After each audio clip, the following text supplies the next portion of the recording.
सोलापूर शहर आणि जिल्ह्यातील बांधकाम कामगारांना कामगार आयुक्त कार्यालयामार्फत घरगुती साहित्याचे किट वाटप सुरू आहे। सोलापूर शहराजवळ असलेल्या मोळेगाव रोडवर एका गोडाऊनमध्ये बांधकाम कामगारांना घरगुती साहित्याचे किट वाटप सुरू आहे। हे किट वाटप करताना कामगारांना टोकन वाटप करून पैसे उकळले जात असल्याने मोठा गोंधळ निर्माण झाला होता। प्रहारचे शहर अध्यक्ष अजित कुलकर्णी हे कार्यकर्त्यांसह मोळेगाव रोडवर जाऊन संबंधित एजंटना उचकावून लावले आणि टेंडर घेतलेल्या व्यवस्थापकाला फोन करून खरपूस समाचार घेतला। प्रहारचे पदाधिकारी आणि कार्यकर्ते आल्यानंतर बांधकाम कामगारांना ताबडतोब किट वाटप सुरू करण्यात आले। शहर अध्यक्ष अजित कुलकर्णी यांनी किट वाटप करण्याऐवजी बांधकाम कामगारांच्या बँक खात्यावर रोख रक्कम जमा करा असे आवाहन केले आहे। भ्रष्टाचारास पाठबळ देणाऱ्या कामगार आयुक्तांच्या कार्यालयासमोर मोठे जन आंदोलन करण्याचा इशारा दिला।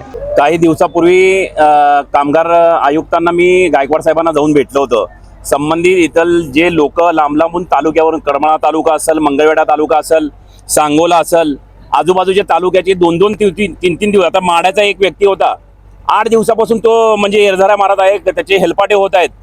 तरी त्यांना म्हणजे इथं जे काही वाटप जे काही टेंडर दिलेलं आहे त्या लोकांना, जे लोक टेंडर दिले त्यांनी 1000, 1500 प्रत्येकी टोकन देतात। टोकन देऊन ते पैसे घेतात शासनाकडनं। यांना शून्य पैशात म्हणजे माफक दरात किंवा काही पैसे न घेता यांना भांडे वाटप, जे गृहोपयोगी वस्तू जे आहेत भांडे वाटप ते करण्यात आलेलं आहे। पण असं नसताना याच्यामध्ये कामगार आयुक्तांचा सुद्धा म्हणजे काहीतरी थोडासा वाटा आहे असं मला या संदर्भात सांगायचं आहे।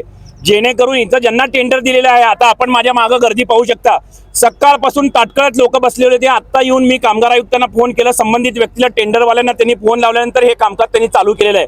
अक्षरशः लोक लहान मुलं घेऊन वैतागतात। रांगच्या रांग महिला, इथं काही प्रेग्नंट महिला आहेत, काही लहान मुलांना येऊन महिला घेऊन येतात आणि इथं बसतात। ही वेळोवेळी यांची शासनाने शून्य पैशात दिलेलं असताना यांनी पैसे घेऊन देतात। त्यांच्या बापाचं राज्य आहे का? मला सांगा। मला लोकांना सांगायचं, 1 रुपया कामगारांना विनंती करतो, तुमचं कार्ड असेल तर प्रहारशी संपर्क साधा। 1 रुपया कुणाला न देता तुम्हाला भांडे तुमच्या घरपोच करायला लावेल, हे प्रहारचा तुम्हाला शब्द आहे।